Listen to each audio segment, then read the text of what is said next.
يلا 60,000 ده.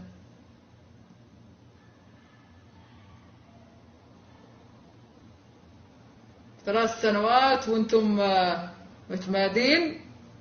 اليوم اللي قفلت معي اليوم بعد 3 سنوات وانا اتحمل هجوم وقلة ادب وسب وشتم. بعد 3 سنوات انا اقول طز فيكم وطز في الشهرة هذه وطز في الجمهور كامل. خلاص، وفارقوني من غثاكم ومن نظرتكم لي يا ابن باز. نظرتكم متخلفة دي، روحوا لحد غير. أنا إنسانة وصلت حدي، انزعجت منكم خلاص. النظرة اللي ملقتني نظرة الداعم،